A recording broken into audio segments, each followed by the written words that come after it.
नमो अरिहन्ताणं नमो सिद्धाणं नमो आयरीयाणं नमो वज्रायाणं नमो लोये सौवसावणम्। बोलिए मुग्धा जी। 35 35 16 56 चतुर्दुगमेघं च जवः झायेह परमेष्ठि वाचयानम् अन्नं च गुरुव एसेन नट्ठ च दुघायिकं मो दंसन सुहनान वीर्यमयो सुहदेहत्थो अप्पा शुद्धो अरिहो विचिन्तिजो नट्ठ कम्म देहो लोयस्य जानो दट्ठा पुरिसायारो अप्पा सिद्धो झाएह लोय सिंहरथो दंसन नान पहाणे विरीय चारितवरतवायारे अप्पं परं च जुञ्जयि सो आयर्यो मुनि जेवो जोरयणतय जुत्तो नित्यं धम्मो वदेशने निरदो सो उवजाओ अप्पा जदिवरवस हो नमो तस्स दंसननान समगम मगम मोक्षस्य जोहुचारितं साधय दिने च शुद्धं साहु समुनि नमो तस्स। अरुआ सिद्धाइरिया वज्जाया साउ पंच परमेटी हे नमुकारा भवे भवे मम सुहम दिन तुम। अनंत सिद्धाचार्य उपाध्याय और साधु ये 5 परमेष्ठी हैं। इनके लिए किए गए नमस्कार मुझे भव भव में सुख देवे। इच्छा मी बनते पंचमा गुरु बत्ती का सगो कौ तत्सालो चेऊ अट महापाड़िय संजुताणम अरहंताणम अट्ठ गुण संपन्नाणम उड्डलोय मत्तयम्मी पैठियाणम सिद्धाणम अट्ठ पवनमाऊ संजुताणम आयरियाणम आयरादि सुदनाण ओदेशियाणम उज्जायाणम तीरण गुणपालन रयाणम सवसावणम। सब लोग बोलेंगे नित्य कालम अचेमी पूज्यमी वंदामी नमन समामी दुख कखवो कम कखवो बोई लाओ सुई समाई मरणम जिण गुण संपत्ति ओम मज्जम। अब हिंदी में किरण भाई साहब पढ़ेंगे। हे भगवान नीचे हे भगवान हे भगवान मैं पंच महागुरु भक्ति संजीवी किया है उसकी आलोचना करता हूँ। 8 महाप्रात्याहार्य से सहित अरिहंत 8 गुण से संपन्न हुआ ऊर्ध्वलोक के मस्तक परिस्थित सिद्ध 8 प्रवचनामृत से संयुक्त आचार्यांग आदि ज्ञान को उपदेश करने वाले उपाध्याय और अत्यंत गुणों के पालन करने वाले साधुओं को मैं नित्य काल अर्चा करता हूँ, पूजा करता हूँ, वंदना करता हूँ, नमस्कार करता हूँ। इसके फलस्वरूप मेरे दुखों का क्षय हो, कर्मों का क्षय हो, रत्नत्र की प्राप्ति हो, सुगति में गमन हो, समाधि मरण हो और इंद्र भगवान के गुणों की संप्राप्ति हो। ओम नमः। आपने पहले जो मुग्धा ने बोला उसका अर्थ समझो जरा। हाँ पहले मुग्धा ने बोला उसका अर्थ समझो जरा। बिल्कुल। पंडित जी ये तो द्रव्य संग्रह का है ना। ये 10 भक्ति है। देखो सबसे पहले तो आचार्य भगवान कुंद देव ने 10 भक्ति लिखी है। उसमें एक पंच महागुरु भक्ति भी है, उसकी मैंने अचलिका ली है। और जो एक गाथाएं ली हैं वो द्रव्य संग्रह की 5 गाथाएं हैं। ये गाथा किसकी? द्रव्य संग्रह की है। पहली गाथा में तो ये बताया कि जो पद होते हैं उनका हमें ध्यान करना चाहिए। तो पद में कौन सा लिया उन्होंने? 35 अक्षरों का नमोकार मंत्र। मतलब जब हम रोज नमोकार मंत्र बोलते हैं तो उसको बोलते हैं पदस्थ ध्यान के अंदर आता है। उसको हम केवल छोटे में बोले 16 अक्षरों में तो अनंत सिद्ध आचार उपाध्याय साधु ऐसा भी बोल सकते हैं, 16 अक्षरों का ध्यान हो जाता है। इसके बाद में अरहंत और सिद्ध दोनों मिलाकर बोल सकते हैं, केवल अरहंत बोल सकते हैं, केवल सिद्ध बोल सकते हैं, ओम बोल सकते हैं। ये सब जो है परमेष्टि के वाचक, मतलब परमेष्टि को बताने वाले। हमें पता ना ओम शब्द में 5 परमेष्टि गर्भित है, तो इसलिए 5 परमेष्टि के वाचक है। इनको निरंतर उनका जाप और ध्यान करने से ये क्या कहा गया है कि हमें ध्यान करने का अभ्यास होता है। देखिए वास्तव में इनको व्यवहार से रत्नत्रय की साधक कहा गया, लेकिन कौन सा साधन है, व्यवहार से बताया गया है। क्यों कि अनंत भगवान अलग है, सिद्ध भगवान अलग है और मेरी आत्मा अलग है, लेकिन इसको भिन्न साध्य साधक में स्वीकार किया गया है। 2 बात आती है, भिन्न साध्य साधक और एक होता है अभिन्न साध्य साधक। वास्तव में अपन कहते हैं ना, शुद्धात्मा और पंच गुरु जग में शरणो दोय, मोह उदय जीव के वृथा आन कल्पना होय। जब शुद्धात्मा ही मेरा साध्य है और मैं उसी का साधक हूं, 2 ही भेद नहीं हो, तो उसको बोलते हैं अभिन्न साध्य साधक। लेकिन यह पंच परमेष्टि का जो बनाया गया है वह अशुभ से हटकर शुभ में आने की प्रथम चरण है, क्योंकि इस भूमिमा का में रहकर ही जीव अपने निर्विकल्प समाधि के अंदर जा सकता है। तो इसको व्यवहार रत्नत्रय का कारण बनाकर इसके ध्यान की हमको यहाँ पर प्रेरणा दी गई है। अनंत भगवान की पहली गाथा में अनंत भगवान की बात थी, मैं साधारण अर्थ करूंगा और भी विशेष करेंगे हम। देखिए पहली गाथा, नट्ट चतु घाई कम्मो, जिन्होंने 4 घातिया कर्मों को, कौन से, ज्ञानावर्णी, दर्शनावर्णी, मोहनी और अंतरा, इन 4 घातिया कर्मों को, उनकी 47 प्रकृतियों को नाश किया है। तो क्या हुआ, अनंत चतुष्टय प्रकट हुआ। दंसन मतलब अनंत दर्शन, सुख अनंत सुख, अनंत ज्ञान और अनंत वीर्य, इसको बोलते हैं अनंत चतुष्टय प्रकट हुआ। ऐसे कौन है, सुदेह तो अप्पा, परम औदारिक शरीर है। हमें पता 12वें गुणस्थान के बाद में अनंत परमात्मा का जैसे केवल ज्ञान होता है, उनका शरीर परम औदारिक शरीर हो जाता है। उसको किरण वैसा ने कहा, सुदेह तो अप्पा, वह आत्मा कैसा है, परम औदारिक शरीर में स्थित है। ऐसे अनंत भगवान को मैं चिंता, मतलब अपने ध्यान में विषय बनाता हूं, उनका मैं ध्यान करता हूं। मतलब अनंत भगवान शुद्ध है और मेरी आत्मा भी शुद्ध है। मुझे तो ये स्वीकार करना है कि मेरी आत्मा भी शुद्ध है। कैसे सिद्ध है, जैसे अनंत भगवान की वर्तमान में आत्मा शुद्ध है। ये बात यहाँ पर पहले में अनंत भक्ति में बताई गई। दूसरी में क्या बताया, सिद्ध भगवान की बात बताई है। देखिए लिखा, नट्ठ कम्म देहो, मतलब जिन्होंने नट्ठ मतलब नाश किए, अट्ठ मतलब 8 कर्म। कौन से 8 कर्म, किरण भाई साहब आपको नाम बताने, ज्ञानावर्णी, दर्शनावर्णी, आयु, मोहिनीय, अंतराय, आयु, नाम, गोत्र, वेंदीय। हाँ, इनको 8 कर्मों को नाश किया। और क्या, लोया लोएस जान को दट्ठा, सिद्ध भगवान कैसे लोका लोक को जानने वाले, अपने ज्ञान में देख रहे हैं। फिर उनको क्या बोला, पुरुषायारो अप्पा, उनका आत्मा कैसा, पुरुषाकार है। हमारा आत्मा भी पुरुषाकार है, लेकिन जो उनके शरीर नहीं है, इसलिए कैसा आत्मा है, पुरुषाकार आत्मा है। ऐसे सिद्ध भगवान जो लोय सीरत और लोक के शिखर पर विराजमान है, उनको हमको ध्यान करना चाहिए। तीसरा, आचार्य परमेष्टि की बात बता रहे हैं। हमने पहले अनंत की, दूसरे में सिद्ध की, ये P1 परमेष्टि नंबर 1, P2 परमेष्टि नंबर 2। अब तीसरे परमेष्टि का नाम क्या है अशोका जी, आचार्य परमेष्टि। अब क्या बता रहे, दर्शन नाण पहाणे, दर्शन और ज्ञान में जो प्रधान है, वीर्य चारित, मतलब ज्ञानाचार, दर्शनाचार, वीर्याचार और चारित्राचार, 4 प्रकार के आचार्य है ना, बताए ना, ज्ञान, दर्शन, चारित्र और वीर्य। इनमें जो प्रधान है, जो अपम परम जो जुज्जई, जो अपने को और पर को भी इस मोक्ष मार्ग में लगाते हैं, ऐसे आचार्य परमेष्टि का ध्यान करो।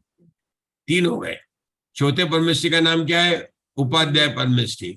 उपाध्याय परमेष्टि के मूल गुण होते हैं 25। या बोला, जो रैण तय जुत्तो, जो रत्नत्रय से संयुक्त है और नित्य धर्म का उपदेश देने में तत्पर रहते हैं, ऐसे उपाध्याय, वो क्या है, यतियों में जो वृषभ है, उनको मैं नमस्कार करता हूं। साधु परमेष्टि के लिए क्या बोला, बहुत सुंदर गाथा है ये। साधु परमेष्टि किसको कहा? दर्शन नाण समगम मगम। मोक्ष मार्ग कैसा है हम जानते हैं, सम्यक दर्शन ज्ञान चारित्राणी मोक्ष मार्ग।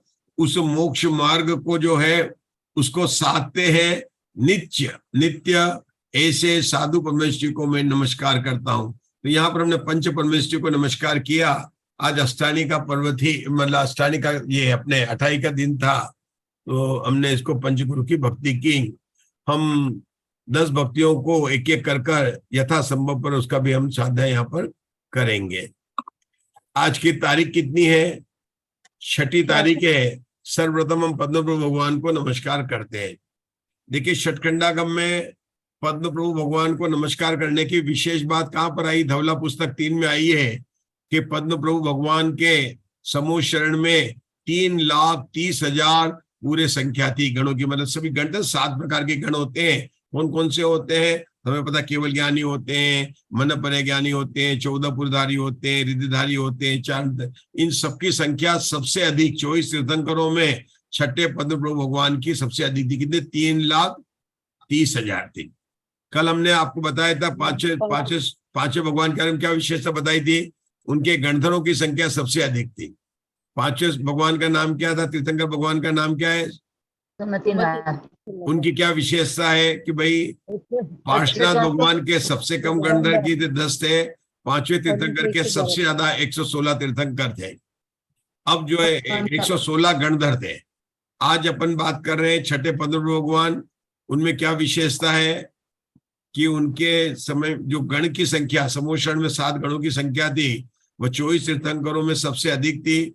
कितनी थी? 3,30,000 थी। ये बात कहाँ पर आई है? ये बात धवला पुस्तक 3 में हमको वीरसेन आचार्य ने बताई थी। आज हम उनको नमस्कार करके हम यहाँ पर अपना स्वाध्याय को प्रारंभ करेंगे। हमारे धवला पुस्तक 7 है। हमें प्रारंभ करना तो है कौन कौन सा वेद मार्गणा, लेकिन उसके पहले हम अपना मंगलाचरण करेंगे। बोलिए किरण भाई तक षटखंडागम के बोलिए। षटखंडांग ग्रंथ को बंधु बारंबार, बंद प्रक्रिया नाश कर हो जाऊं भव पार।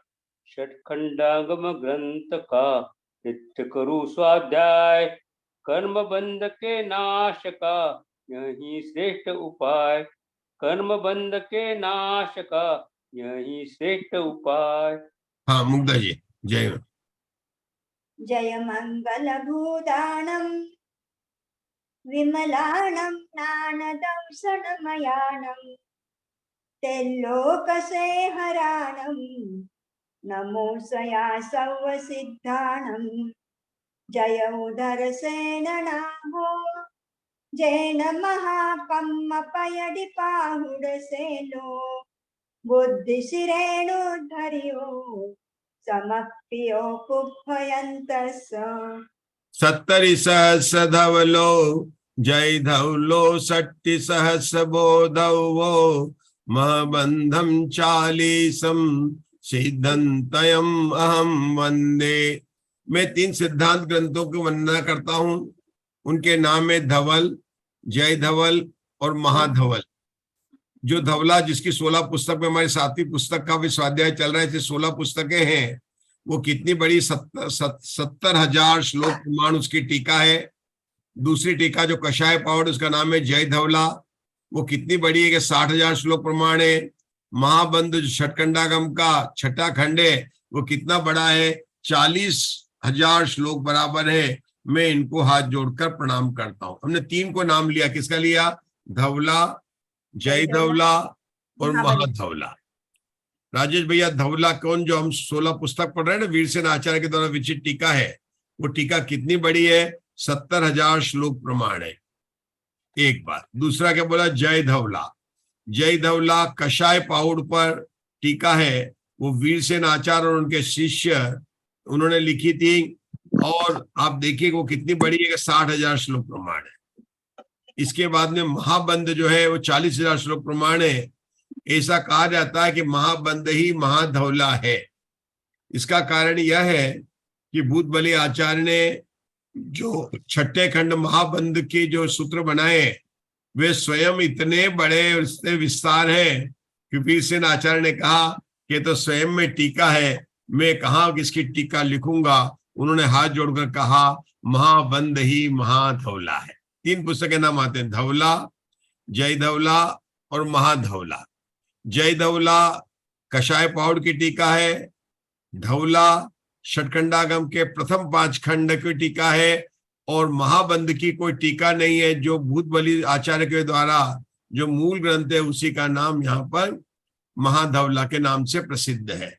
इनको नमस्कार कर कर द्वादशांग जिनवाणी के 112 करोड़ 83,58,005 पदों को मैं हाथ जोड़कर नमस्कार करता हूँ। तीर्थंकर उद्दिश्रुताय नमो नमः, रत्नत्रय धारक आचार्य उपाध्याय साधु परमेष्टिभ्यो नमो नमः। इस प्रकार आचार्य वीरसेन द्वारा प्रतिपादित आचार्य परंपरा की हमें शुद्ध भक्ति और गुरु भक्ति के साथ आचार्य भक्ति के साथ में स्वाध्याय को प्रारंभ करना चाहिए। हम उसका पालन करते हुए हम आज यहाँ पर धवला पुस्तक 7 में एक जीव की अपेक्षा स्वामित्व के अंदर जो 14 मार्गणाओं का प्रकरण चल रहा है, हमने अभी तक यहाँ पर गति मार्गणा, इंद्रिय मार्गणा, काय मार्गणा और योग मार्गणा तक के सूत्रों को देखा। कल प्रारंभ की थी वेद मार्गणा, आज पुनः हम वेद मार्गणा को प्रारंभ करेंगे। राजेश भैया, आपको वेद मार्गणा को फिर से सूत्र को पढ़ना है। वेद मार्गणा का सूत्र कौन सा है? सूत्र नंबर 36 है। आप पढ़ना चाहेंगे? सूत्र नंबर 36 है। पृष्ठ संख्या राजेश भैया 78 है। वेदानुवादेन पढ़िए। अगर राजेश भैया तैयार नहीं है तो फिर किरण भाई साहब पढ़ रहे हैं। वेदानुवादेन इत्थि वेदो पढ़ता हूं मैं। वेदानुवादेन इत्थि वेदो पुरुष वेदो नौ से वेदो नाम कदम भवति। हाँ, हिंदी में। वेद मार्गानुसार जीव त्रिवेदी, पुरुष वेदी और नपुंसकवेदी इस कारण से होता है।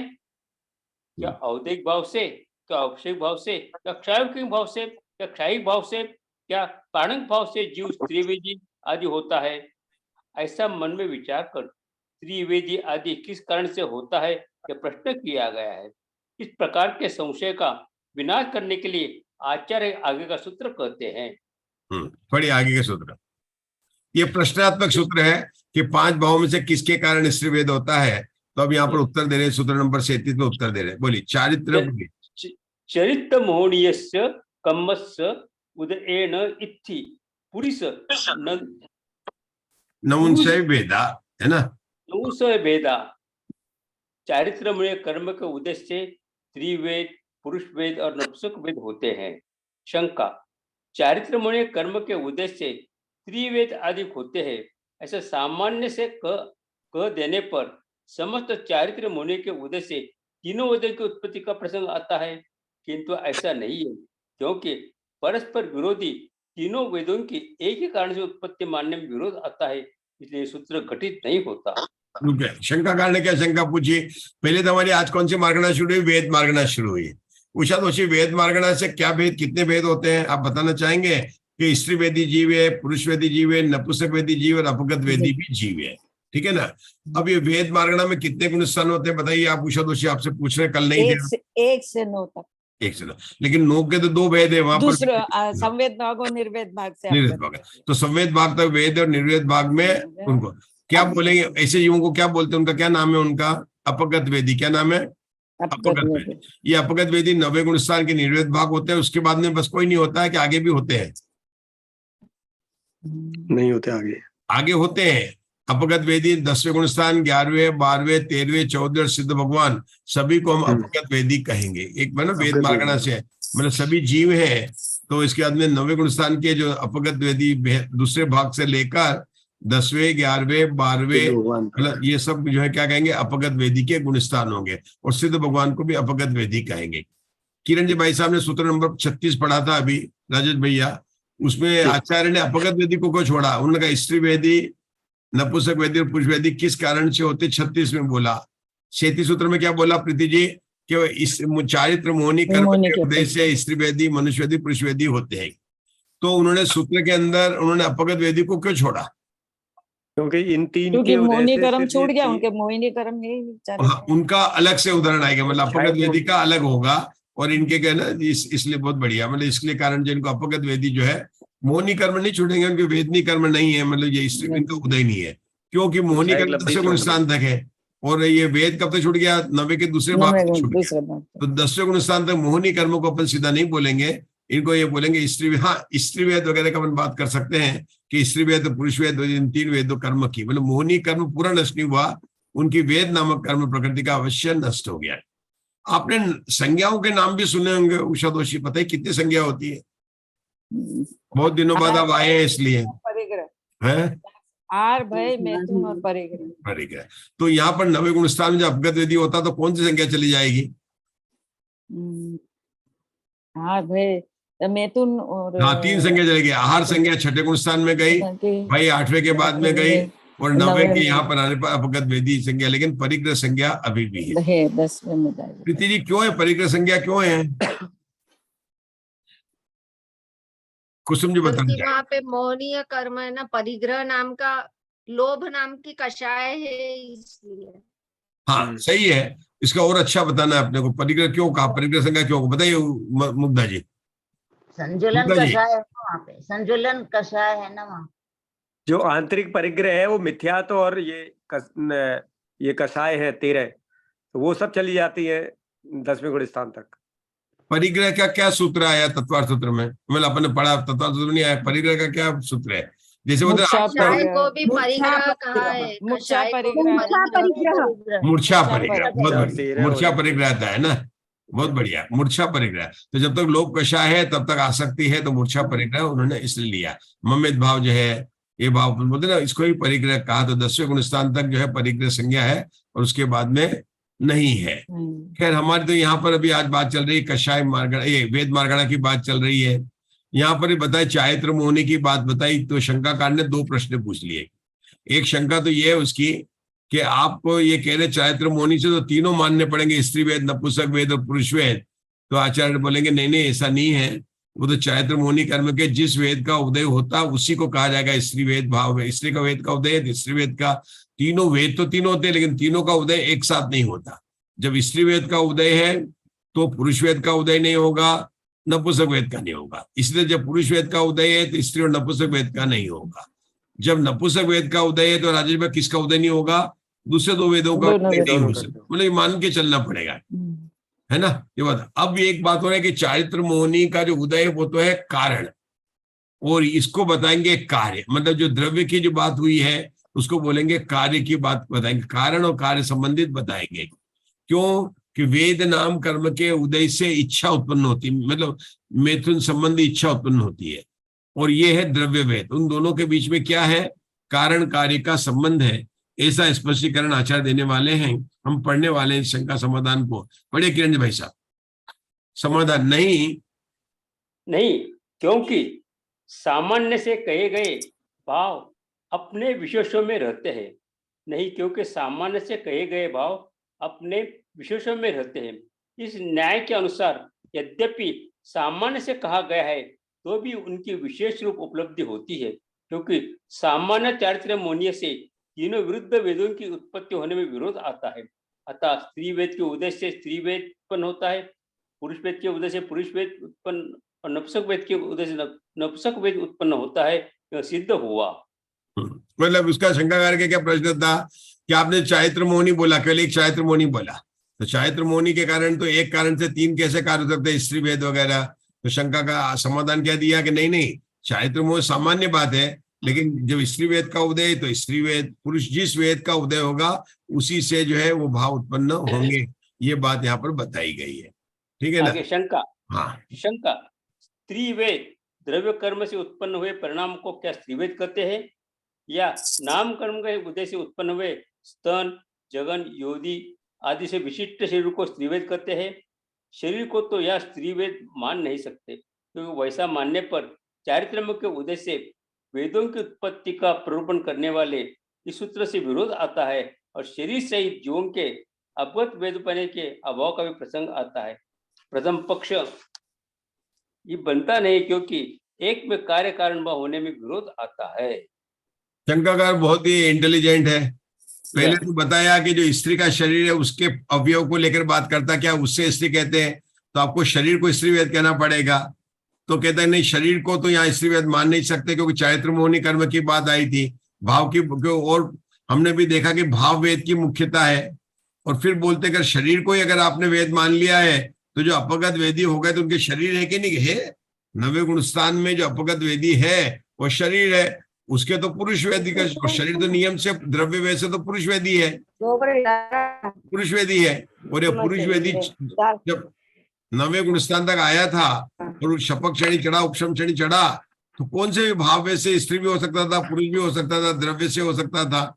और अपगत वेदी होने के बाद में अभी उसका पुरुष वेद का जो है शरीर द्रव्य शरीर नष्ट नहीं हुआ, तो आप शरीर को तो वेद नहीं कह सकते, जबकि आपने तो कहा तो वेद का ही नष्ट हो गया। मतलब तो दोनों बात को बता दी उसमें कि अपगत वेदी हो गया तब भी शरीर है, और पहले बोला कि स्त्री, पहले में लिया स्त्री के शरीर, कि स्त्री के शरीर के पार्ट्स को देखकर कोई बोलेगा वेद है, तो स्वयं कहता कि नहीं ऐसा तो नहीं हो सकता है, क्योंकि यहाँ पर कहा चारित्र मोहनी कर्म के उदय से स्त्री वेदी होता है।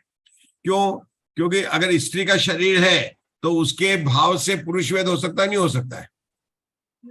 हो सकता है, नपुंसक वेद हो सकता है, भी हो सकता है। तो शरीर को शरीर तो नहीं कहा ना, चारित्र मोहनी कर्म के उदय से हुआ। शंका के समझे? पहले क्या बोला कि ऐसा उदाहरण लिया उसने कि जिसका द्रव्य से शरीर कैसा है, स्त्री का है, तो उसको बोला कि अगर उसको ये कहेंगे कि जिसके स्त्री का शरीर होता है उसके स्त्री वेद का उदय होता है, तो ऐसा तो लेना नहीं पड़ेगा, क्योंकि परिभाषा में क्या बताया था? चारित्र मोहनी कर्म के उदय से बात क्या, चारित्र मोहनी कर्म के। और हम भी जानते हैं कि जिसका शरीर स्त्री हो, है ना, लेकिन वो रानी अहिल्याबाई हो सकती है, झांसी की रानी हो सकती है, इंदिरा गांधी हो सकती है, सबके तो पुरुष वेदी, मतलब भाव से क्या है वो आपको देखना पड़ेगा। पुरुष वेद भी हो सकता है, नपुंसक वेद भी है। यहाँ तक कि पुरुष वेद है द्रव्य से, उसके कोई भी वेद हो सकता है, भाव से कोई भी वेद है। तीर्थंकर के जीव का ऐसा मत लेना, तीर्थंकर का जीव जो होते हैं ना, उनके तो जो द्रव्य वेद होता है वैसा ही भाव वेद होगा, मतलब ये देख लेना, मतलब पुरुष वेदी होगा, लेकिन सामान्य कथन की। खा लेती है ना। हाँ? अंजना जी म्यूट कर लीजिए, अंजना जी म्यूट कर। हाँ, तो उसी की बात बता रहे हैं। चलिए पढ़िए, आगे पढ़िए। पढ़ता हूँ। शंका, वेद का अभाव और वेद के अभाव होने वाली लब्धि, ये दोनों जब एक ही काल में उत्पन्न होते हैं, तो उनमें आधार आदेय भाव या कार्य कारण भाव कैसे बन सकता है?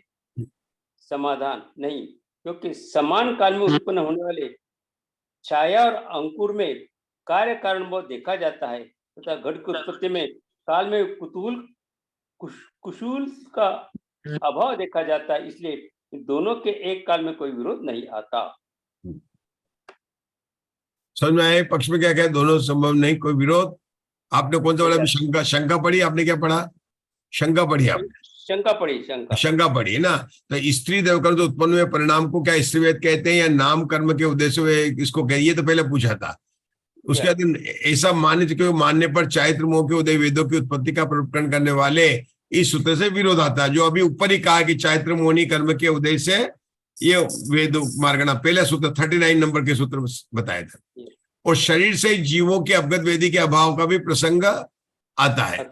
अब प्रथम पक्ष में आपने कहा पढ़ा है, पता नहीं, प्रथम पक्ष में तो बनता नहीं है, क्योंकि एक कार्य में कार्य कारण का होने का विरोध आता है। अब इसका समाधान पढ़ते, क्या लिखा है उन्होंने समाधान में? अथवा विवक्षित वेद के उदय से शपक श्रेणी पर चढ़कर अंतरकरण करके स्थान में आगे बढ़ गए, अलग अलग पढ़ रहे हैं आप। 80 पेज पे पढ़ना, हाँ चल, से पढ़ने का है। हाँ चल, हाँ एक मिनट टेंट भाई साहब रुकिए, अभी पढ़ेंगे। पढ़िए कस्तूरी जी, पढ़िए। कहाँ से पढ़ना है? 80 पेज के ऊपर समाधान पढ़ना है। 80 पेज के ऊपर समाधान पढ़ना है। 80 पेज में ही समाधान पढ़ना है। हाँ पढ़िए, आप पढ़िए। इस शंका का परिहार करते हैं।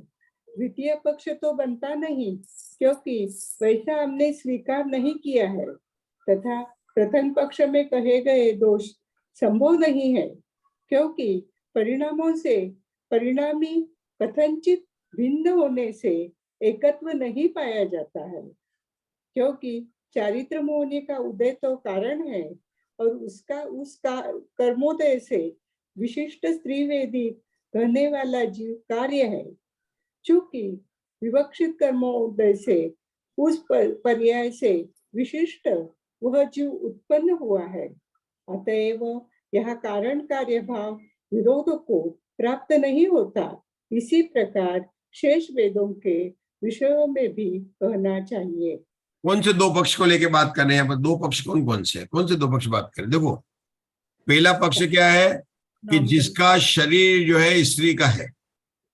दूसरा पक्ष कौन सा है कि जो अपगत वेदी है। दो पक्ष द्वितीय पक्ष में बोला था, है ना? ये बताया था द्वितीय में अपगत, दोनों पक्ष को लेकर बात कर रहे हैं। शंका थी ना, शंका में दो पक्ष आए थे। शंका में कौन से दो पक्ष आए थे?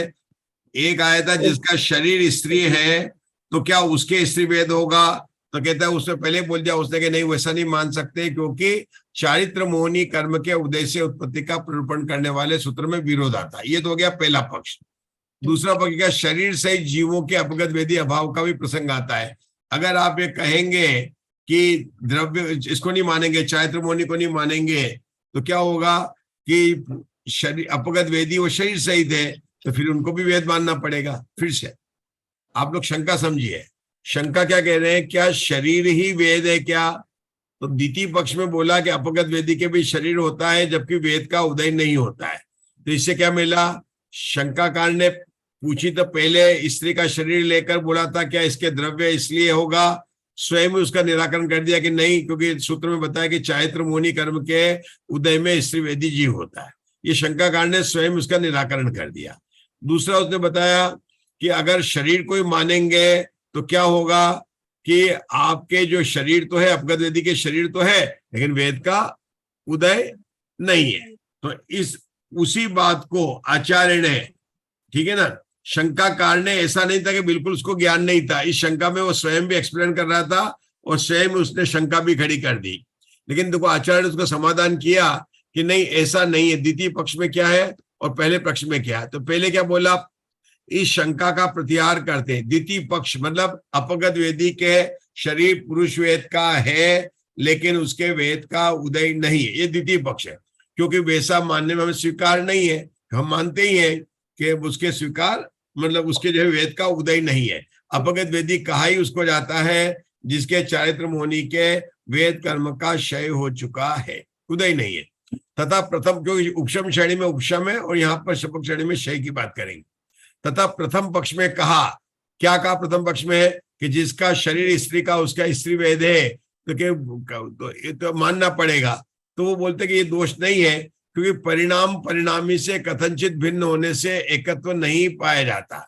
यहाँ पर परिणाम से परिणामी, एक है परिणाम, दूसरा है परिणामी, और उसमें कथनचित भिन्न किया है। क्या समझाना चाहते हैं?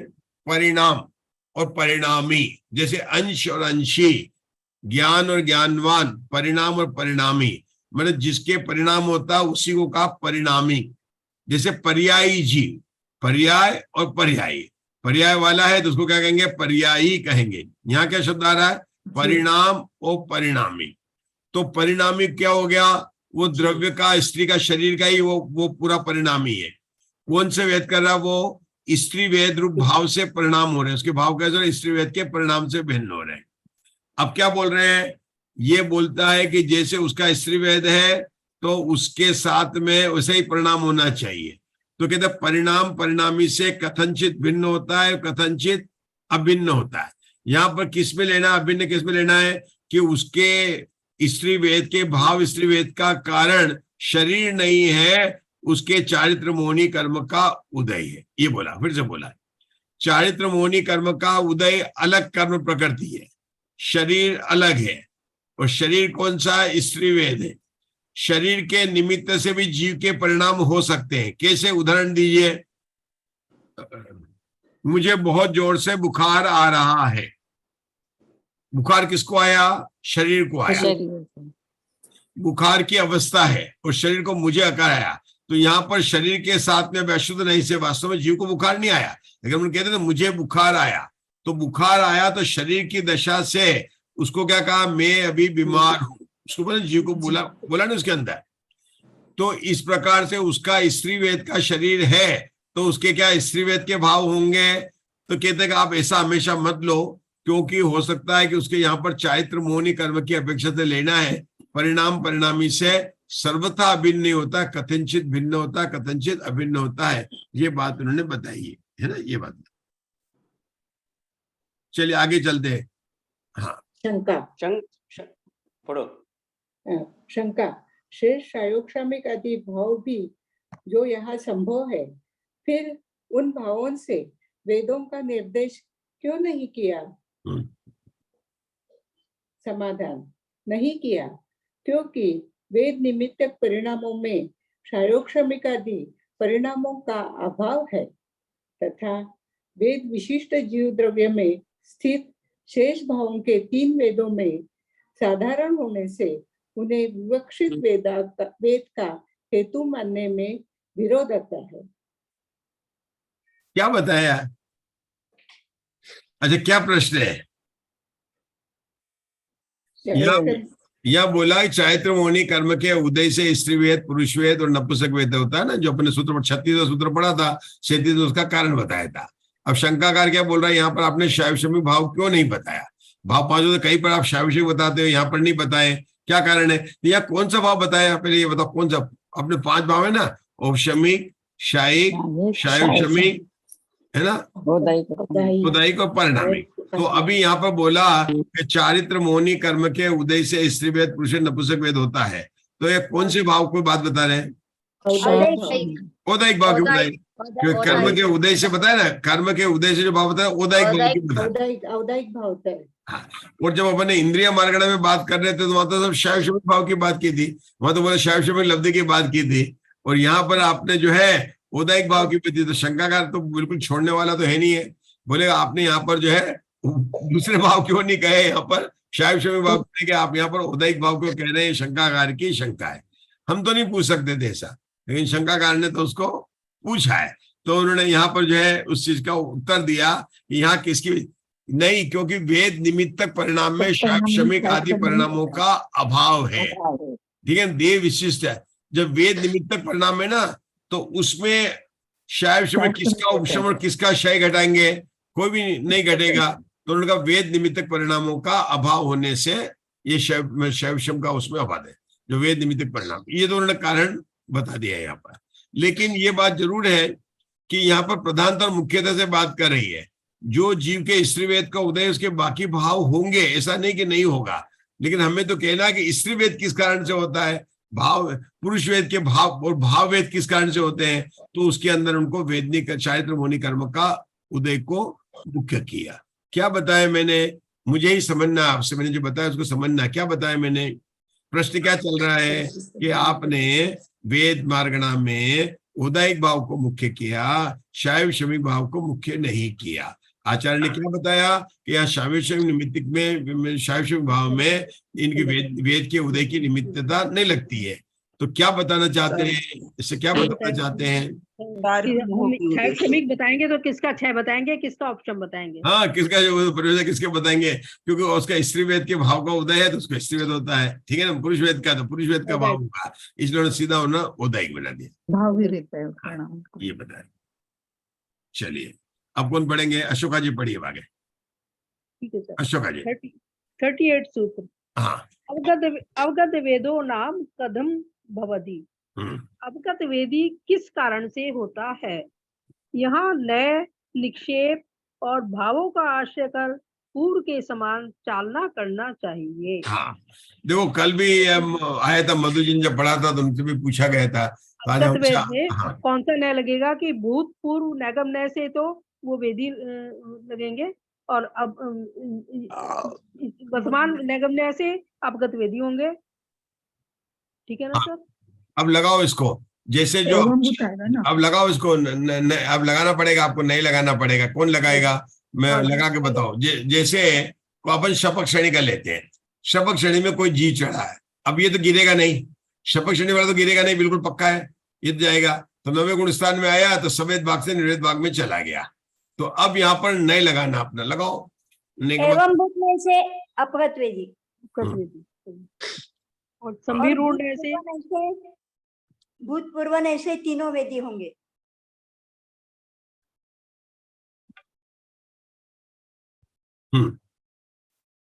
मतलब मुग्धा जी ने बताया, आप लोग एक्सप्रेस करेंगे। सही है मुग्धा जी, आप विचार में कोई गलती नहीं है, आप बिल्कुल सही बता रहे हैं। हम और से भी पूछना चाहते हैं कि कितना उनको समझ में आया है, आपने बताया ना, इसलिए। कौन बताएगा? ममता जी दोषी बताइए, मुग्धा जी ने क्या बताया? उन्होंने बताया कि एवं भूत नय से वो अवगत वेदी रहेगा, और भूत नय गम नय की अपेक्षा वो तीनों वेद का हो सकता है। ऐसा क्यों कह रहे हैं उषा दोषी? क्योंकि जब तक वो अवगत वेदी नहीं थी तब तक के तीनों वेद थे। तीनों सोचो, वेद थे। शपथ चढ़ी चढ़ने वाले कौन है? मुनिराज है। मुनिराज कौन होते हैं? पुरुष होते हैं कि स्त्री होते हैं? पुरुष होते हैं। पुरुष ही होते हैं, हाथ में कमंडल पीछे पुरुष वाले ही होते हैं। अब ये जो जीव 8वें में चढ़ा वही 9वें में आएगा, तो ये द्रव्य से तो पुरुष वेदी है। अब जिसके द्रव्य से पुरुष वेदी है, क्या उसके भाव से तीनों वेद हो सकते हैं कि केवल पुरुष वेदी होगा? तीनों हाँ वेद जी। तीनों वेद हो सकते तीनों वेद। तो इसलिए मुग्धा जी ने क्या कहा कि वो भूतपूर्व नहीं से कहोगे तो वो तीनों वेद से लेना पड़ेगा, और एवं भूत नहीं से लेंगे तो कौन सा लेगा? अपगत वेदी लेगा, क्योंकि वर्तमान में वेद का उदय नहीं है। ठीक है ना? अब मान लीजिए कोई सिद्ध चले गए, सिद्ध भगवान कहाँ चले गए? निर्वाण क्षेत्र में चले गए, निर्वाण भूमि में चले गए, निर्वाण हो गया सिद्ध। सिद्ध तो अवस्था है और निर्वाण भूमि है ना? निर्वाण की प्राप्ति हुई ना सिद्ध को, और सिद्ध पूरा द्रव्य है। तो वहां पर जाके हम बोले कि बताओ वेद मार्गणा से बताओ कि अब इसको करो, वहां पर नहीं लगाओ, सिद्ध भगवान को नहीं लगाओ, भूतपूर्व नैगम वेद मार्गणा की अपेक्षा नहीं लगाओ। भूतपूर्व नैगम नय से तो तीनों वेदी हैं, और ये वर्तमान नैगम नय से पूरे वेदी है। जो बता चुके हैं, मुझे लगता है कि एवं काफी भूत मुग्धा जी ने एवं भूत काफी नय- स्पष्ट बताया, उसको रिपीट मत करिए। हम हाँ, सिद्ध एवं भगवान भूत पर नय- लगा रहे हैं। सम- मतलब मुग्धा जी ने बताया है, स्पष्ट है। अगर उसको ही समझना है तो मुग्धा जी से फिर पूछ सकते हैं। हम ये पूछ रहे हैं कि सिद्ध भगवान पर हमको इसको लगाना है। कोई आप लोगों में से कोशिश करना चाहेगा क्या सिद्ध भगवान पर? सिद्ध भगवान जानते हैं सिद्ध भगवान कहाँ पर रहते हैं? ऊपर रहते हैं। कहाँ पर रहते हैं सिद्ध भगवान? कहाँ पर रहते हैं? कौन बताना चाहेगा? तनुवात वाले में। तनुवात वाले में। बहुत बढ़िया। तनुवात वाले में कहाँ पर, कितना बड़ा तनुवात वाले है? 45 लाख योजन है? 1700 और तनुवात वाले 45 लाख योजन, 1750 1575 है। कितना है? 1575। हाँ, मैंने वो उल्टा बोला। सिद्ध शिला है 45 लाख योजन की। क्या हो गया? सिद्ध शिला मैंने उल्टा 45 लाख बोला। योजन की है। हाँ, जो पूछा जा रहा है उसका जवाब दीजिए। वो 1572 है तनुवात वाली। हाँ, बताइए आप मुझे, वेद मार्गणा से बताना। नैगम नय से तो यही लगेगा कि वो तीनों वेद थे भूतकाल में, परंतु अब एवं भूत नय से जो है वो अपगत वेदी है सिद्ध भगवान। हाँ, देखिए मैं आपको बताता हूँ। से भी मैं दिख रहा होगा आपको, है ना? हाँ, पढ़िए प्रीति जी, पढ़िए। क्षेत्र काल पढ़िए। क्षेत्र काल गति लिंग। क्षेत्र काल गति लिंग तीर्थ चारित्र प्रत्येक बुद्ध बोधित ज्ञानावगाहनानंतर संख्याल्प बहुत्व साध्याः। हाँ, नीचे हिंदी में पढ़ना है। क्षेत्र काल गति लिंग तीर्थ चारित्र प्रत्येक बुद्ध बोधित बुद्ध ज्ञान अवगाहना अंतर संख्या और अल्प बहुत्व, इनसे सिद्ध जीव विभाग भेद करने योग्य है। अपने तो अभी एक वेद मार्गणा चल रही, तो लिंग लेंगे। क्षेत्र काल गति लिंग। अपना जो क्षेत्र काल गति लिंग, चौथा बोल पर बन जा रहे लिंग से सिद्ध भगवान पर भी, क्योंकि जो जीव शपथ श्रेणी चढ़ा है वो नियम से सिद्ध होगा, मतलब वो तो वास्तव नहीं आएगा। तो उसके अंदर हमको जो है ना अपगत वेदी हो चुके हैं, और सिद्ध भगवान भी अपगत वेदी है, तो उनके ऊपर लिंग से आपको जो है नई विभाषा करनी है। क्या करनी? नई विभाषा करनी है। ठीक है, तो अपन करते हैं। देखो, नई विभाषा करते हैं। देखिए, हम थोड़ा सा इसको करते हैं।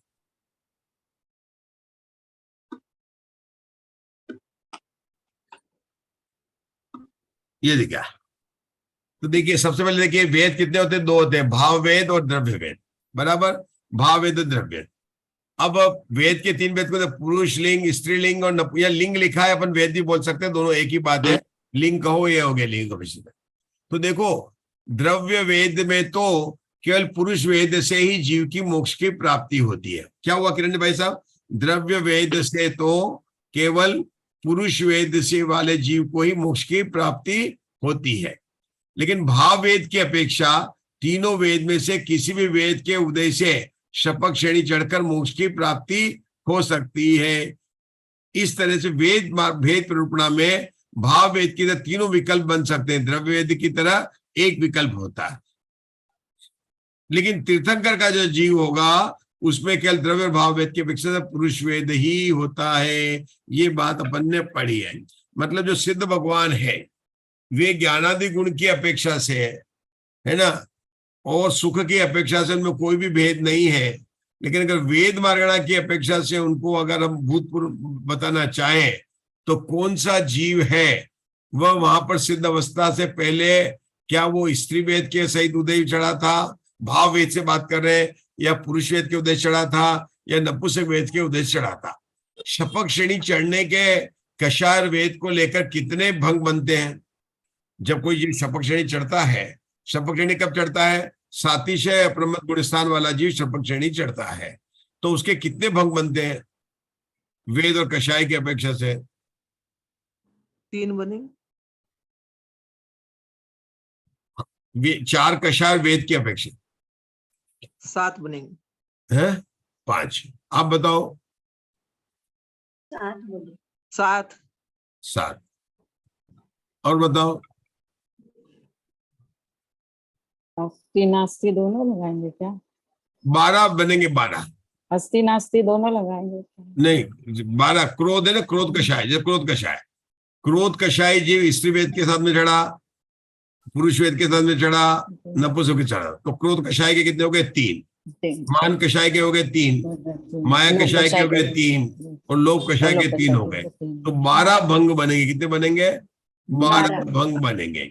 तो ये विकल्प बन सकते हैं कि किस तरह से वो जीव को मोक्ष की प्राप्ति हुई है। चलिए हम अपने विषय पर आते हैं। पुनः हमने थोड़ा सा उसको देख लिया। चलिए आइए अपने विषय पर आते हैं। अब आगे का सूत्र पढ़ना है। पढ़िए 38 सूत्र। अब कोई आगे का कोई पढ़ लीजिए। ममता दोषी पढ़िए अपगत वेदी के 38 नंबर का सूत्र। 38 अवगत वेदो नाम कथम भवति। अवगत वेदी किस कारण से होता है? यहाँ नए निक्षेप और भावों का आश्रय कर पूर्व के समान चालना करना चाहिए। अभी अपन ने किया है इन्होंने ना। निक्षेप में तो वही लगेगा, नो आगम भाव निक्षेप लगेगा, है ना।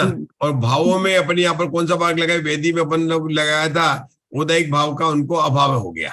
ठीक है ना। अपगत वेदी में शय से जो है, अपगत वेदी में भावों का कौन सा लगाएंगे? पहले तो उन्होंने लगाया था उदयिक भाव लगाया था वेदिक में, ठीक है ना। लेकिन यहाँ पर क्या लिखा? क्योंकि चल रहा है औषधि शायिक लब्धि से अपगत वेदी होता है। क्योंकि इन्होंने देखो ये बहुत मजा आ गया है। जब उन्होंने स्त्री वेदी पुरुष वेद में क्या था, सवेद भाग तक लिया था, तब तो वहां पर उदायिक भाव लिया। लेकिन अपगत वेदी में अगर उपशम श्रेणी वाला है तो उपशमिक भाव लिया, और शपक श्रेणी वाला है तो शायिक भाव लिया। ये बात समझ आ रही है आपको? इन्होंने 2 सूत्र बनाए। पहले बनाए स्त्री वेद नपुंसक वेद पुरुष वेद किस कारण से होता है? तो उन्होंने चारित्र मोहनी कर्म के उदय से होता है। तो वहां कौन सा भाव हो गया? जयश्री जी, उदयिक भाव हो गया। अपगत वेदी में उन्होंने कौन सा भाव बनाया? अपगत वेदी में उन्होंने शायिक या औपशमिक भाव बनाया। शायिक भाव कहाँ घटित होगा? शपक श्रेणी में। औपशमिक भाव कहाँ घटित होगा? उपशम श्रेणी में। क्या वेद की अपेक्षा से है शायिक भाव घटित होगा? क्योंकि शायिक समग्र दृष्टि उपशम श्रेणी चढ़ सकता है, तो वहां पर शायिक भाव उसके घटित होगा नहीं होगा?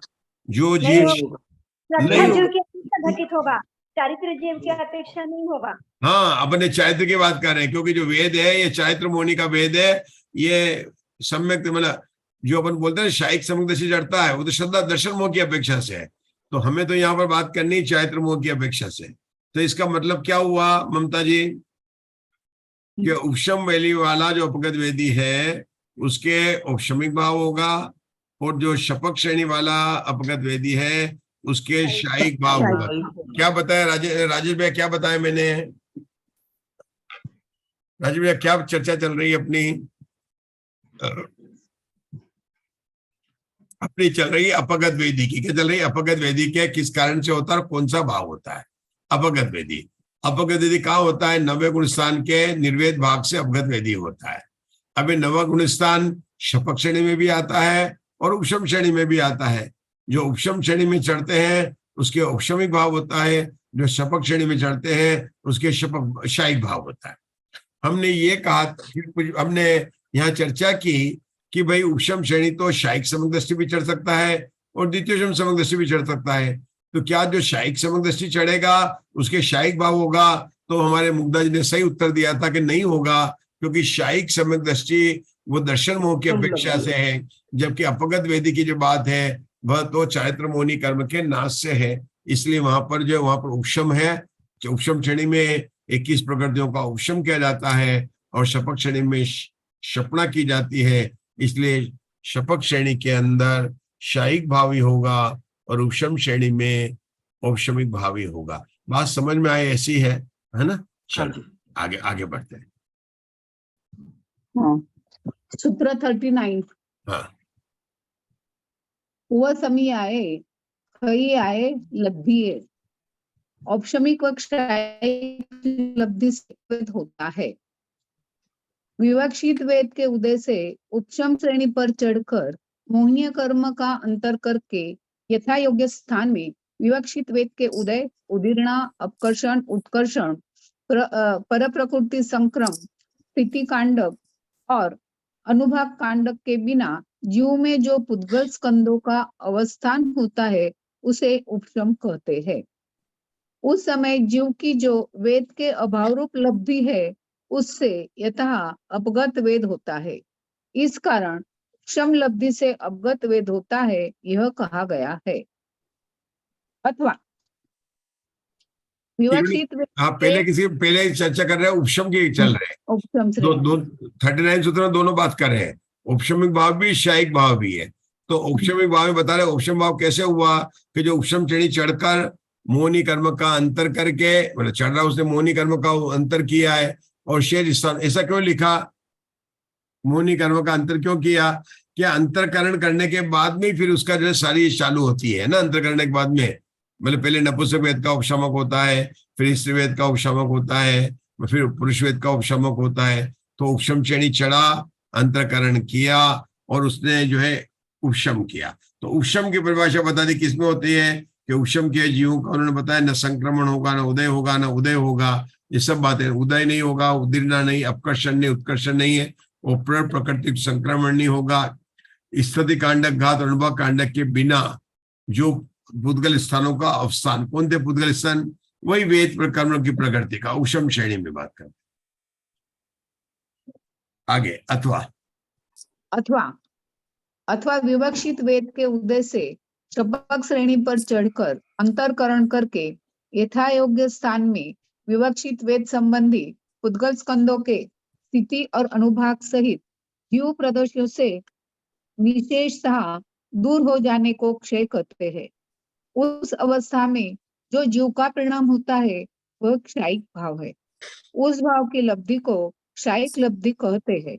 उस क्षायिक लब्धि से अपगत वेद होता है। चलिए समझाइए, कौन समझाएगा? ये अपन चर्चा कर चुके हैं, इसलिए मैं नहीं बता रहा हूं, मतलब अपन बताया अभी भी अपन चर्चा कर चुके हैं।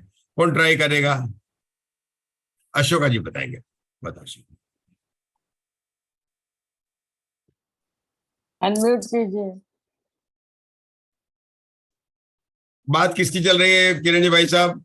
बात चल रही शायिक भाव की। शायिक भाव किसके होगा? शपक श्रेणी वालों के। किसको होगा? शपक श्रेणी वालों के होगा। तो जब उनके प्रकृति का, अनम्यूट करना पड़ेगा। तो जब क्षय हो गया तो उनके स्थिति अनुभाग वगैरह क्षय कब कहेंगे? स्थिति भी अनुभाग सबका क्षय हो गया तो उससे उत्तरोल्य को शायिक भाव कहेंगे। ये अपनी चर्चा हुई थी। अब आगे पढ़ना है, किसको पढ़ना है आगे? राजेश भैया आप पढ़ेंगे आगे का शंका?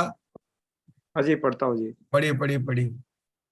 वेद का अभाव और वेद के अभाव होने वाली लब्धि, ये दोनों जब एक ही काल में उत्पन्न होते हैं तब उनमें आधार आधे भाव या कार्य कारण भाव कैसे बन सकता है? समाधान: नहीं, क्योंकि समान काल में उत्पन्न होने वाले छाया और अंकुर में कार्य कारण भाव देखा जाता है तथा घट की उत्पत्ति के काल में ही कुशूल का अभाव देखा जाता है। इसलिए इन दोनों के एक काल में कोई विरोध नहीं आता। देखो ये उदाहरण समझ में आ जाएगा कि एक काल में हुआ ना, जिस समय घड़ा था और उसको किसी ने तोड़ा, मृदंग से ये टूट गया, तो कृपाल की उत्पत्ति के काल में घट का अभाव हुआ। तो आप कहेंगे दोनों कार्य हो गए। दो कार्य कौन से हुए उषा दोषी? एक तो हुआ घड़े का अभाव, और उत्पाद किसका हुआ? वो टुकड़े, जो मिट्टी के टुकड़े हो गए ना उसको, उसका। तो दोनों का, एक का उत्पाद हो रहा है, अभाव हो रहा है। दोनों का समय भेद है कि समय भेद नहीं? आप सीधा लो ना, कांच का ग्लास ले लो और आपसे टूट गया, तो ग्लास का जो अभाव कब हुआ? जिस समय ग्लास का अभाव हुआ उसी में टुकड़े हुए ना। दोनों का काल एक ही नहीं है, तो दोनों का काल एक है। तो उन्होंने यही कहा कि वेद प्रकृति का अभाव और उसको अपगत वेद का उत्पन्न होने का, दोनों का कार्य एक से कैसे हो सकता है? एक कार्य कारण। तो उन्होंने आचार्य ने उदाहरण देकर समझाया। जैसे लाइट जलाई तो अंधकार गया, लाइट जली एक ही समय में हुए दोनों का। हाँ, ये भी उदाहरण ठीक है, बिल्कुल ठीक है। हाँ, आगे चलिए। शंका, तीनों वेदों संबंधी द्रव्य कर्मों के क्षय से भाव वेद का भला अभाव भले ही हो, क्योंकि कारण के अभाव से कार्य का अभाव होना भी न्याय संगत है, किंतु उपसम श्रेणी में त्रिवेद संबंधी उद्गल द्रव्य स्कंदों के रहते हुए भाव वेद का अभाव घटित नहीं होता है, क्योंकि कारण के सद्भाव में कार्य का अभाव मानने में विरोध आता है। अब शंकाकार जो है वो उपशम श्रेणी और शपक श्रेणी में कह रहा है कि ठीक है, उपशम श्रेणी में तो उसका अभाव हो गया है, लेकिन यहाँ उपशम नहीं, शपक श्रेणी में तो अभाव हो गया है। तो वहां तो अपन मान सकते हैं कि आपने बोला कि कांच का गिलास टूटा या घड़ा टूटा, तो जिसमें घड़े का अभाव हुआ उस समय जो है घड़े के टुकड़े जो हुए हैं वो उत्पन्न दोनों का एक समय हो गया। लेकिन भैया उपशम श्रेणी में तो कहाँ अभाव हुआ है? वो तो वही सत्ता में ही पड़ा हुआ है। तो आप कैसे मान सकते हो? इसकी शंकाकार की शंका है। पढ़िए, समाधान पढ़िए। नहीं, क्योंकि जिनकी शक्ति देखी जा चुकी है, ऐसी औषधियां जब किसी आम रोग रहित अर्थात अजीर्ण के रोगी जीव को दी जाती है, तब वह उस अजीर्ण रोग से उन औषधियों की वह शक्ति प्रतिहत हो जाती है। अतः वे अपने कार्य सहित कारण रूप से नहीं पाई जाती है। उसी प्रकार प्रकृति में जानना चाहिए। हाँ, इसको और समझ लेते हैं अपन यहाँ पर कि जैसे कोई दवाई है, एक तो दवाई नष्ट हो गई, लेकिन दवाई की जो पावर थी एक्सपायरी डेट हो गई, उसकी पावर हो गई, तो उसकी खत्म हो गई है, तो वो दवाई कैसे इफेक्ट करेगी? नहीं करेगी। दवाई तो है, लिखा तो वही है आपने कि वो बुखार की दवाई है, औषधि जो भी है उसके लिए, लेकिन उसकी एक्सपायरी डेट निकल गई, पुरानी हो गई, तो क्या वो असर करेगी? क्या नहीं करेगी। ठीक है ना। यहाँ पर उन्होंने जो है औषधि के रूप में उसको बताया है। कहने का मतलब क्या है? वह एक शंकाकार पूछ रहा है कि अभी सत्ता में स्त्री वेद, पुरुष वेद और नपुंसक वेद के कर्म प्रकृति उसकी पड़ी हुई है। ठीक है ना। तो उसका तो अभाव नहीं हुआ है, तो फिर आप कैसे कह सकते हैं वो अपगत वेदी रूपी कार्य उसके हो गया? वो सत्ता में पड़ा हुआ है। तो वो कहते हैं कि जो उपशम जो हुआ ना, उपशम, उसमें अब उदय का अभाव है ना, तो उसका अपने का तो उदय का अभाव वही हो गया क्षय, और उसके कारण जो है उसके जो कार्य कारण संबंधी जो है वो फल होगा, मतलब वो अपगत वेदी हो जाएगा। उदय का अभाव वही हुआ क्षय। चलिए। हाँ, 40 कषायाणवादेन कोद कसाई माड़ कसाई माय कसाई लोभ कसाई इडाम कदम भवदी। अब देखिए कषाय मार्गना शुरू हो गई 40वें सूत्र से। उन्होंने पहले चारों कषाय को लेकर बोला किस कारण से होती है। ये तो सूत्र समझ में आया जैसा है, प्रश्नात्मक, फिर भी आचार्य क्या लिख रहे टीका में पढ़िए। क्रोध, बोले थोड़ा पढ़िए। क्रोध कषाय मार्गणानुसार जीव क्रोध कषाई, मान कषाई, माया कषाई और लोभ कषाई किस कारण से होता है? क्रोध दो प्रकार का है, द्रव्य क्रोध और भाव क्रोध। भाव क्रोध की उत्पत्ति के निमित्तभूत द्रव्य को द्रव्य क्रोध कहते हैं। रुकेंगे, वह द्रव्य क्रोध समझाइए। जो भाव क्रोध हो रहा है जीव को, हमने उसके तो निमित्त क्रोध पढ़े थे, अनंतानुबंधी क्रोध, अप्रत्याख्यान क्रोध, प्रत्याख्यान क्रोध, संजलन क्रोध, और यहाँ पर क्रोध के कौन से भेद किए हैं? दो प्रकार के किए, द्रव्य क्रोध और भाव क्रोध। एक तो आत्मा के जीवों में जो भाव कर्म जो क्रोध हो रहा है वो, और एक जो द्रव्य क्रोध यानी कि क्रोध जो 4 तरह का है उसका उदय। जैसे द्रव्य कर्म वह क्रोध कर्म दो आपको प्रकार कोई का है। दिन भर में आज कभी क्रोध आया हो तो उसका उदाहरण दीजिए, कब आया? आया था ना, बहुत आया दिन भर ही आता रहता है जी। ओ यार कभी शांत होके आता है, कभी प्रकट होके आता तो दिन भर है जी। खाना बनने में देर हो गई होगी तो? जब अपनी आत्मा से अरुचि है तो क्रोधी है जी। नहीं, वो तो अनुचित है ही है, जब तक वो मिथ्या है। अभी तो अपन तो बाहर की बात कर रहे हैं, है ना, वो तो है ही है। जब तक सम्यक दर्शन नहीं है तब तक तो अरुचि है ही है ना। जो अपने यहाँ को उन्होंने अच्छा नहीं लग रहा है उसमें सब में क्रोध बढ़ता है। इन्होंने ये बताया द्रव्य क्रोध और भाव क्रोध में निमित्त निमित्त, भाव क्रोध निमित्त है और द्रव्य क्रोध ये बताया उन्होंने। दोनों के बाद भेद कर दिया। द्रव्य में तो पुद्गल मतलब क्रोध नाम की जो पुद्गल की प्रकृति है, भाव क्रोध की उत्पत्ति के निमित्त द्रव्य को द्रव्य क्रोध कहते हैं। निमित्त भूत भाव कर्म की उत्पत्ति के निमित्त भूत द्रव्य को द्रव्य क्रोध कहते हैं। ये आप समझ रहे क्या बोल रहे हैं? जो भाव से भाव क्रोध जो हो रहा है, जो हमें कष्ट दे रहा है, जिससे हम क्रोधित रह रहे हैं, उसका निमित्त भूत वो क्रोध कर्म का उदय है, जो पीछे से मूल रूप से कार्य कर रहा है। हाँ, कारण रूप से कार्य कर रहा है। लेकिन यहाँ पर ऐसा नहीं कह रहे हैं कि द्रव्य क्रोध से भाव क्रोध की बात नहीं कर रहे, भाव क्रोध से द्रव्य क्रोध की बात कर रहे हैं। यहाँ किसकी बात कर रहे हैं? भाव क्रोध को बताया जा रहा है। भाव क्रोध के कारण द्रव्य क्रोध। देखो क्या लिखा है, फिर से पढ़ते नहीं, यहाँ पर क्या लिख रहे हैं? भाव क्रोध की उत्पत्ति के निमित्त भूत।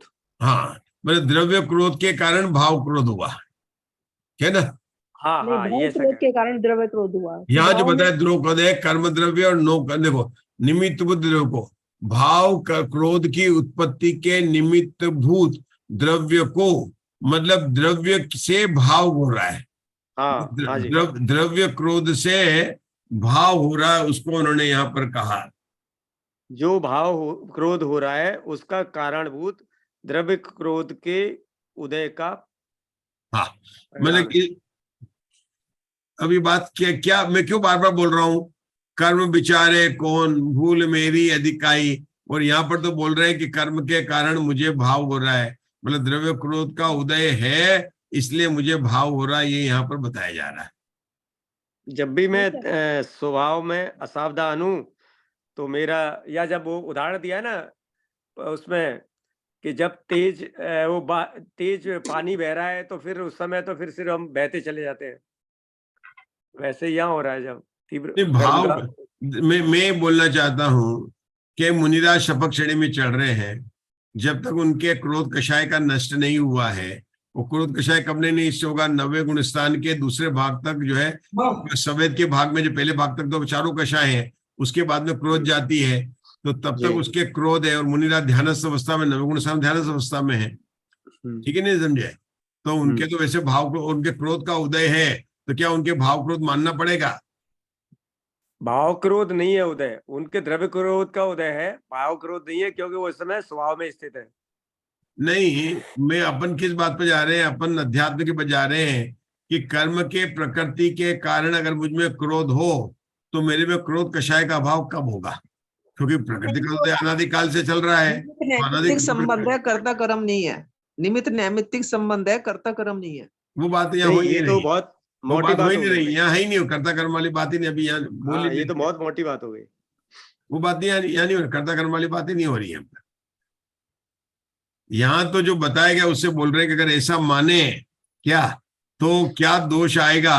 कि भाई ये दोष आएगा कि अगर जब तक मतलब जो है ये द्रव्य कर्म का उदय है तब तक मेरा भाव क्रोध का अभाव नहीं होगा, ऐसा दोष आ सकता है।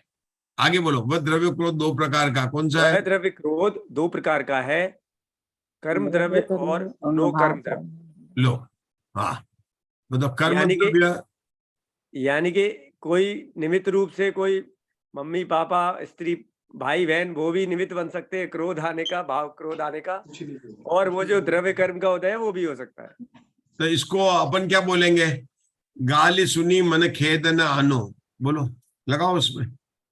हाँ जी, हाँ जी, लगाओ उसमें ये जो अपने पढ़ा है। यानी कि अगर मेरा भेद ज्ञान वर्त रहा है, मुझे स्वभाव की खबर है, तब तो मैं अभी अध्यात्म नहीं लग रहा है। यहाँ पर जो बोला ना उसकी बात करें। अभी ये ना बना जो बोला ना उसके लिए गाली दो कारण हो गए। किसी ने मुझे गाली दी और मुझे क्रोध आया, तो तो भाव कर्म द्रव्य कर्म दोनों लग गए इसमें। हैं? द्रव्य कर्म भाव कर्म गाली भी हो दे गया, द्रव्य गाली कर्म में मिली, दोनों लग गए। अभी तो गाली दोनों मिली द्रव्य है, कर्म मैं में लगाए द्रव्य उन्होंने। कर्म। हेलो, अभी भाव कर्म की बात नहीं आ रही है। अभी तो गाली, एक तो गाली देने वाला गाली है वो भी है, और दूसरा है मेरे उस समय क्रोध नाम की प्रकृति का उदय, वो भी द्रव्य कर्म है। मतलब वो क्रोध नाम की प्रकृति का उदय है। इसको हम बोलेंगे अंतरंग निमित्त और बहिरंग निमित्त। गाली देने वाला बहिरंग निमित्त है, और अंतरंग निमित्त जो है हमारे स्वयं के जो बंधे हुए पुराने कर्म, जो प्रकृति है ना, क्रोध नाम की प्रकृति है, वो अंतरंग निमित्त है। तो हमें जब गाली देने पर गुस्सा आया तो हम कहते हैं उसके कारण उसने मुझे गाली दी इसलिए गुस्सा आया, लेकिन एक अंतरंग निमित्त होता है कि तेरे उस समय क्रोध नाम कर्म की प्रकृति का उदय भी था। ठीक है, चलिए। हाँ जी, ये दो बताए मैंने। द्रव्य, देखो बोला द्रव्य क्रोध की बात चल रही, दो कर्म द्रव्य और नो कर्म द्रव्य। हाँ जी। तो जिसके कारण, जिस जो बोला ना उदाहरण आपने सही बताया था, स्त्री पुत्र कोई भी किसी कारण जो गाली देने वाला वो नो कर्म है, और कर्म जो मतलब उस क्रोध नाम की प्रकृति उसका उदय। आगे बढ़े, कर्म द्रव्य। अब कर्म द्रव्य जो है उसको बोले बंध उदय और सत्व के बाद है। बंध उदय और सत्व है। और सत्व में तो बोल देंगे मिट्टी के ढेले के समान है। उदय को लेने का बंध के भेद से 3 प्रकार का। आगे बताओ, क्रोध के निमित्त भूत। एक सत्ता में पड़ा हुआ कर्म क्रोध कर्म, एक बंधता हुआ क्रोध कर्म, और एक उदय में आता हुआ क्रोध। हाँ, तीनों कर्म द्रव्य 3 द्रव्य कर्म के भेद बताया उन्होंने। हाँ जी, द्रव्य कर्म 3 प्रकार से का है, बंध उदय और सत्ता में पड़े हुए भेद के रूप से। क्रोध के निमित्त भूत जिस नौकर्म द्रव्य ने नैगम नय के अभिप्राय से क्रोध संज्ञा प्राप्त की है वह 2 प्रकार का है, सचित और अचित। वे सब क्रोध कसाय जिस जीव के होते हैं वह क्रोध कसाई है। प्रस्तुत सूत्र में यह बात पूछी गई है कि विवक्षित क्रोध कसाई कैसे अर्थात किस प्रकार से होता है। इसी प्रकार शेष कसायों का भी कथन करना चाहिए। वो बहुत बढ़िया बोला, ये अपनी बात आ गई यहाँ पर। यहाँ पर क्रोध कषाई किसको कहा उन्होंने? सचित क्रोध कषाई को कहा, अचित क्रोध कषाई को नहीं कहा। अपन समझदार पड़ते ना, सचित अचित और मिश्र से 3 प्रकार का परद्रव्य 3 प्रकार का होता है, सचित अचित और मिश्र। सचित कौन कहा? कि जीव में जो राग देश उत्पन्न होते हैं, क्रोध होते हैं, उनको सचित कहा। ठीक है ना। और अचित किसको कहा? वो कर्म को कहा। और मिश्र किसको कहा? उत्साही जीव जिसे कर्म का उदय उसको कहा मिश्र कहा। जैसे उदाहरण देते ना अपन ने, सचित किसको कहा? स्त्री सचित, उसके गहने क्या हो गए? अचित। तो गहने पहने हुई स्त्री वो क्या हो गए? मिश्र परद्रव्य हो गया। मिश्र परद्रव्य की बात हो गई थी मेरी। ठीक है ना। ये बात यहाँ पर उन्होंने बताया कि जब ने बोला ना कि आप लोगों को शायद ये समझ में नहीं आया होगा, लेकिन वीरसेन आचार्य ने कितनी अच्छे से बताया। मार्गणा में क्या बोला था? क्रोध कषाई, मान कषाई। देखो माया हर जगह लोभ कषाई। आप लोग थोड़ा ध्यान दीजिए, हर जगह जब कषाय के भेद करते हैं मार्गणा में तो यही बोलते हैं क्रोध मान माया लोभ 4 भेद होते हैं हमारे। आप देख लो 24 थाना में, मुझे पता नहीं, लेकिन वहां पर आपके यही बताएंगे क्रोध मान माया लोभ, इस प्रकार से भेद बता देते। गति के भेद बताएंगे, नरक गति तिरंज गति बता देंगे। लेकिन यहाँ पर जो वीरसेन आचार्य ने और पुष्पवंत आचार्य ने लिया है कषाय मार्गणा के भेद के, क्रोध कषाई जीव, मान कषाई जीव, माया कषाई जीव और लोभ कषाई जीव। तो जो क्रोध कषाई जीव उसको सचित लिया, उसको क्या लिया उन्होंने? सचित क्रोध लिया। तो यहाँ पर जैसे अपन ने वहां वेद मार्गणा में भाव वेद को लिया था, यहाँ पर भी भाव क्रोध की मुख्यता हो गई है क्योंकि उन्होंने सचित क्रोध को लिया है। वैसे भी हम जानते हैं कि इन मार्गणाओं में प्रथम 3 मार्गणा को जोड़ के गति इंद्रिय काय को छोड़कर अन्य मार्गणाओं में मुख्य रूप से भाव की अपेक्षा ही मुख्यता रहती है। तो यहाँ पर कषाय मार्गणा में भी भाव की अपेक्षा से मुख्यता है, क्रोध कषाई कहकर। पूरा पढ़ लीजिए इसको, फिर बंद।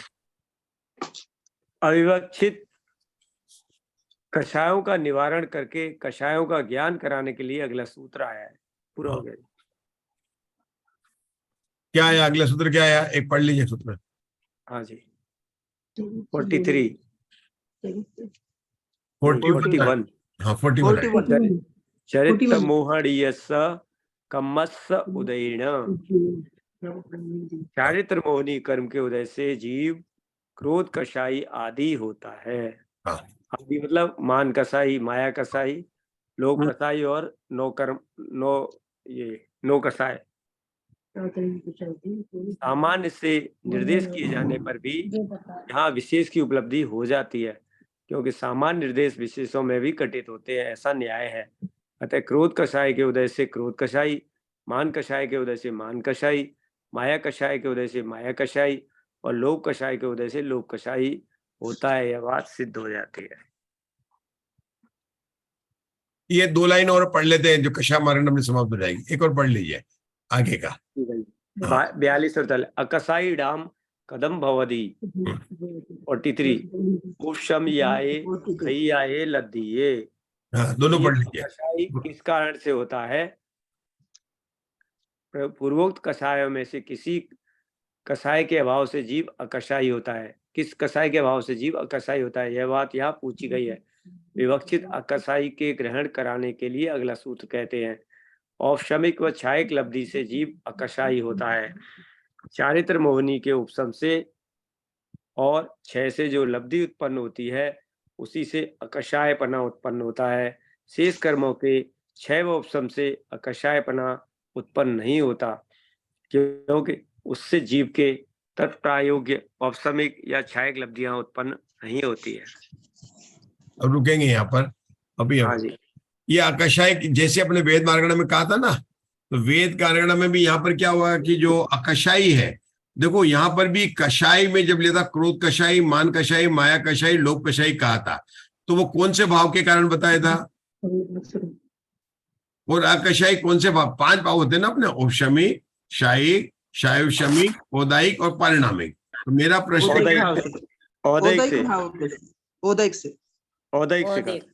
औदायिक से कौन सा? कषाई। और अकषाई?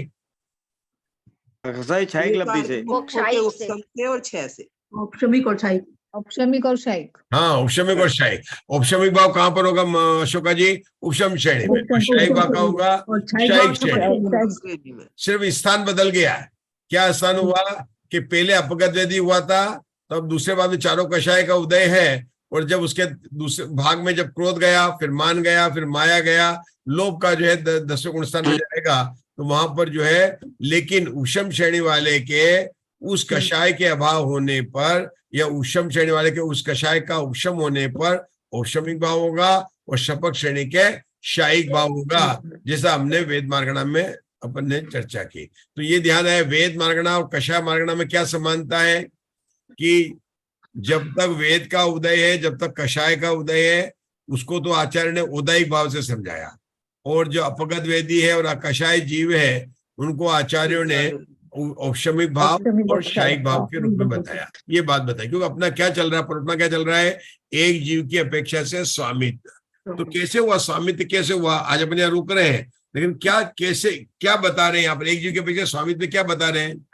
एक जीव की अपेक्षा से वो औपशमिक भाव से जो है अपगत वेदी के स्वामी हुए, और छायिक भाव से अपगत वेदी के स्वामी हुए, और उधर से जो है वो वेद की अपेक्षा से औदायिक भाव से स्वामी हुए उसके वेद के। हाँ, बताइए, मुझे थोड़ा कम समझ में आ रहा, बताइए मुग्धा जी, बताइए। वेद मार्गणा में जो वेद है, या स्त्री वेद है, पुरुष वेद है, या नपुंसक वेद है, जिस वेद में वो है वो उसका स्वामी हो गया, और 90वें गुण स्थान के दूसरे भाग से वो अपगत वेदी हो गया, तो वो अपगत वेद का स्वामी हो गया। फिर कषाय मार्गणा की अपेक्षा से देखे तो क्रोध कषाई जीव, मान कषाई जीव, माया कषाई जीव, और जिस कषाय से परिणत है उस कषाय से वो स्वामी हो गया। और जब भी कषाय औपशमिक, उपशम श्रेणी या क्षायिक श्रेणी हो गई, तो वो उसका स्वामी हो गया। तो जो अकषाय किसका स्वामी हुआ? अपने स्वरूप का स्वामी हो गया, अपने स्वभाव का, स्वाभाविक परिणामों का। हाँ, अपने कषाय स्वभाव का स्वामी हुआ। बहुत बढ़िया, अपने कषाय के स्वभाव का स्वामी हुआ ना। क्रोध कषाय जी क्रोध का स्वामी था, ठीक है ना, और एक किसका हो गया? अकषाय का। मतलब अपने स्वभाव का, अपने क्षमा स्वभाव का, अपने मार्दव स्वभाव का, अपने जो है तो वास्तव में उत्तम, क्षमा, मार्दव, आर्जव और लोभ किसको प्रकट हुए? जो अकशाई जीव है उनको ही पूर्णता प्रकट हुई, मतलब ये। चलिए रुकते हैं, हम जिनवाणी स्तुति करेंगे, और कुछ पूछना तो पूछ सकता है।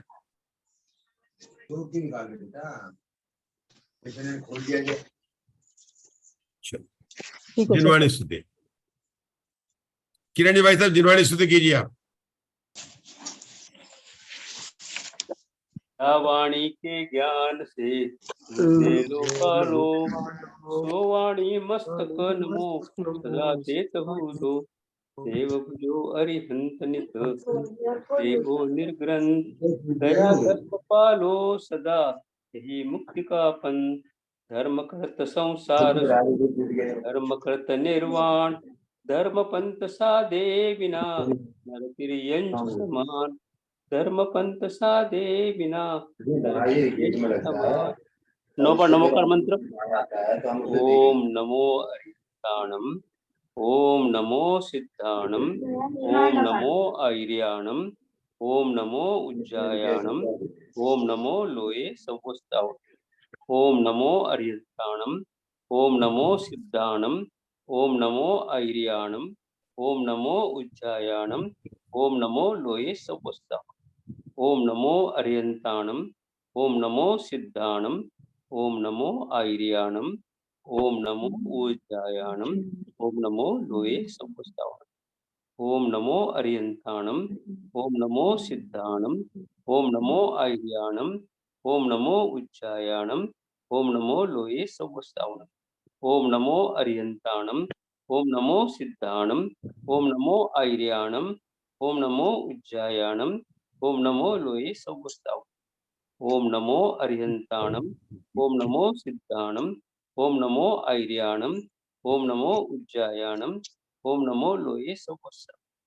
ओम नमो अरिहंताणम, ओम नमो सिद्धाणम, ओम नमो आयर्याणम, ओम नमो उज्जायाणम, ओम नमो लोये संवत्सराय। नमो लोये अरिहंताणम, नमो लोये सर्व सिद्धाणम, नमो लोये सर्व आचार्याणम, नमो लोये सर्व उज्जायाणम, नमो लोये सर्व श्रावणम, नमो लोये सर्व अरिहंताणम, नमो लोये सर्व सिद्धाणम, नमो लोये सर्व आयर्याणम, नमो लोये सर्व उज्जायाणम, नमो लोये सर्व श्रावणम। नमस्ते।